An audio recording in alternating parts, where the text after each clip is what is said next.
नमस्कार दोस्तों, आप सभी लोगों का स्वागत है आपके अपने YouTube channel legal adviser AM में।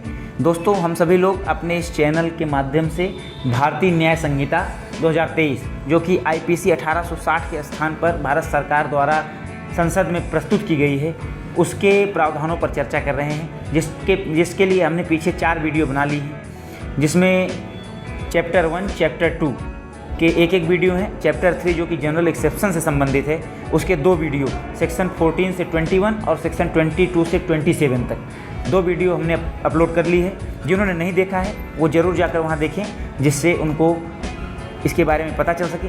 आज हम लोग इस वीडियो के माध्यम से जनरल एक्सेप्शन पार्ट 3 बना रहे हैं, जिसमें सेक्शन 28 से लेकर के सेक्शन 33 तक हम लोग बातचीत करेंगे। लेकिन इससे पहले आपसे निवेदन है कि अगर आपने अभी तक वीडियो देख रहे हैं लेकिन चैनल को सब्सक्राइब नहीं किया है तो सब्सक्राइब करके बेल आइकन दबाइए, ताकि वीडियो की अपडेट सीधे आप तक पहुंचे। लाइक, शेयर और कमेंट अवश्य करिए।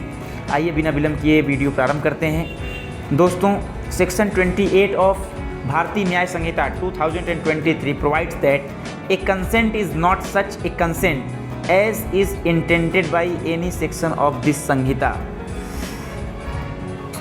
कोई भी कंसेंट जो है वह कंसेंट की श्रेणी में नहीं आता है जो कि इन सेक्शंस में जो ऊपर अभी बताए गए हैं इस संहिता में, उसमें आशयित है। If the consent is given by a person under fear और इंजरी, अगर किसी व्यक्ति ने किसी कार्य के लिए कोई सहमति दी है और वह किसी भय में या किसी चोट के उसमें कि उसको कोई मार सकता है, पीट सकता है, इस भय में आकर के उसने अगर कोई कंसेंट दिया है तो वह कंसेंट की श्रेणी में नहीं आएगा। और under a misconception of fact and if the person doing the act knows or has reason to believe that the consent was given in consequence of such fear or misconception, या उसको किसी fact से के बारे में गलत जानकारी दी जाती है और ऐसी गलत जानकारी के आधार पर या ऐसी डर या धमकी के आधार पर वह कोई कार्य करता है जो कि इल्लीगल है या अपराध की श्रेणी में आता है, तो वह अपराध की श्रेणी में नहीं आएगा। If the consent is given by a person who from mental illness or intoxication is unable to understand the nature and consequence of that to which he gives his consent. दूसरी स्थिति यह है कि अगर वह पागल होने के कारण या इतना नशे में है कि वह वह कंसेंट दे रहा है, उस कंसेंट की प्रकृति और परिणाम को समझने में वह असमर्थ है, वह नहीं जान पा रहा है कि जो वह बोल रहा है उसका क्या अर्थ है, उसका क्या परिणाम होने वाला है, तो ऐसी स्थिति में वह कंसेंट नहीं माना जाएगा। तीसरा पॉइंट कहते हैं, unless the contrary appears from the context if the consent is given by a person who is under 12 year of age. अगर कोई विपरीत परिस्थिति नहीं दिख रही है और उस दशा में अगर 12 वर्ष या उससे कम उम्र के बच्चे द्वारा कोई कंसेंट दिया जाता है तो वह भी कंसेंट नहीं माना जाता है, क्योंकि उनके बिहाफ पर जो उनके गार्जियन होते हैं उनसे कंसेंट लेना होता है। सेक्शन 29 कहता है, the exceptions in sections 21, 22 and 23 do not extend to acts which are offences independently of any harm which they may cause or be intended to cause or be known to be likely to cause to the person giving the consent or on whose behalf the consent is given। उन्होंने कहा कि जो section 21, 22 और 23 में जो exception दिए गए हैं वो वहाँ तक नहीं इनका प्रभाव होता है जहाँ पर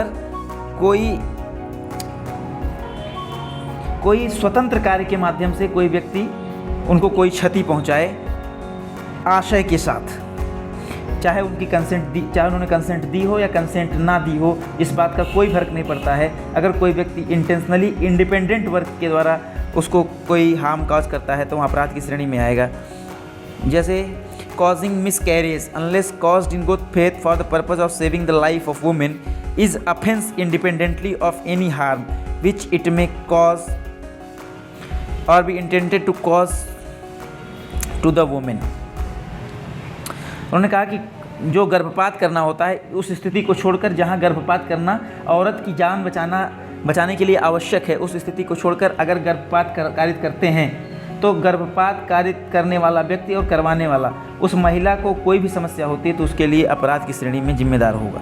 therefore it is not an offence by reason of such harm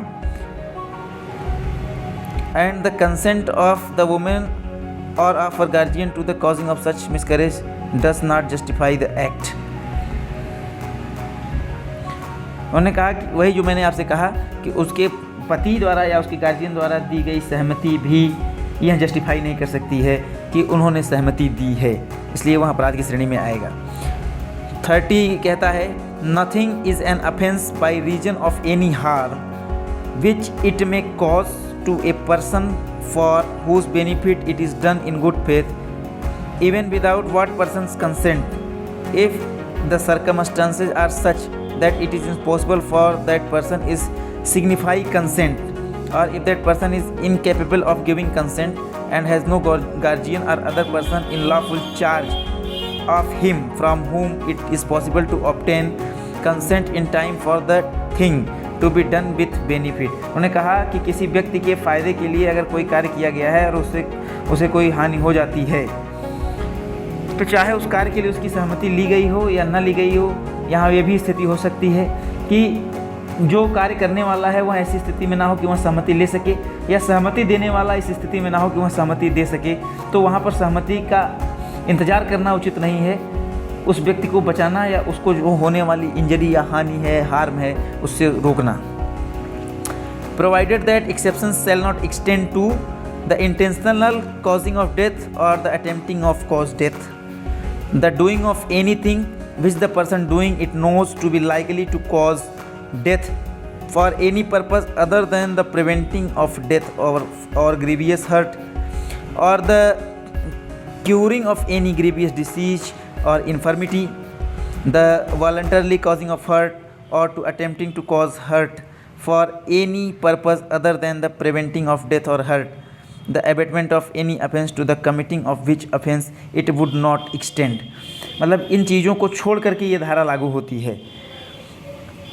जैसे कि Z is thrown from his horse and is insensible, a surgeon finds that Jade requires to be trepaned, a not intending Jade's death, but in good faith for Jade's benefit, performs the trepan before Jade recovers his power of judging for himself. A has committed no offense. यहाँ चूँकि उसकी जान बचाना आवश्यक था और वो सहमति देने के लिए सक्षम नहीं था, इसलिए डॉक्टर के द्वारा उसकी सहमति लेना आवश्यक नहीं है। गुड फेथ में अगर उसने उसकी जान बचाने के लिए या उसकी याददाश्त वापस लाने के लिए जो भी किया वह उचित था। Z is carried of by A tiger. A fires at the tiger knowing it to be likely that the shot may be kill Jade, but not intending to kill Jade, and in good faith intending Jade's benefit. A's bullet gives Jade a mortal wound. A has committed no offense. Z एक व्यक्ति है जिसको एक शेर अपने मुंह में भर के ले जा रहा है। ए जो उसका मित्र है वह जेड की ओर फायर करता है शेर को मारने के लिए। उसका जेड को मारने का कोई आशय नहीं है। अगर जेड की गोली से ए को कोई भी नुकसान होता है, कोई भी घाव होता है, तो यह माना जाएगा कि ए ने कोई अपराध नहीं किया है, क्योंकि ए ने जेड को बचाने के लिए वो फायर किया था। Explanation: mere pecuniary benefit is not benefit within the meaning of section 21, 22 and 23। उन्होंने कहा कि जो छोटे मोटे लाभ होते हैं वो लाभ की श्रेणी में नहीं आते हैं सेक्शन 21 और 22 और 23 के लिए। सेक्शन 31 कहता है no communication made in good faith is an offence by reason of any harm to the person to whom it is made if it is made for the benefit of that person।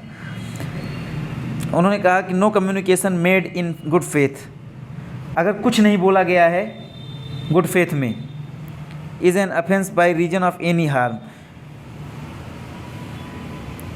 कि किसी कोई दुर्घटना होने वाली है या कोई नुकसान होने वाला है या इसको अवॉइड करने के लिए अगर किसी ने किसी अपराध के विषय में कुछ नहीं बोला है तो यह माना जाएगा कि वह उसके बेनिफिट में है और गुड फेथ में है, इसलिए यह भी अपराध की श्रेणी में नहीं आता है। जैसे a surgeon in good faith communicates to a patient his opinion that he cannot live the patient dies in consequence of the shock, A has committed no offence. तो he knew it to be likely that communication might cause the patient's death. Doctor ने patient को बता दिया कि वह मरने वाला है, इस शॉक में कि वह मरने वाला है वह मर गया। तो डॉक्टर ने कोई अपराध नहीं किया, भले ही डॉक्टर यह जानता था कि इसको बताने के बाद वह मर सकता है। अगला भाग सेक्शन 32 से आगे हम लोग कंटिन्यू करेंगे। यह इसका भाग 4 था। भाग 5 हम लोग सेक्शन 32 से आगे कंटिन्यू करेंगे। तब तक के लिए हमें विदा दीजिए। नमस्कार। चैनल को सब्सक्राइब कीजिए, वीडियो को लाइक कीजिए, कमेंट जरूर करिए, शेयर करिए। Thank you.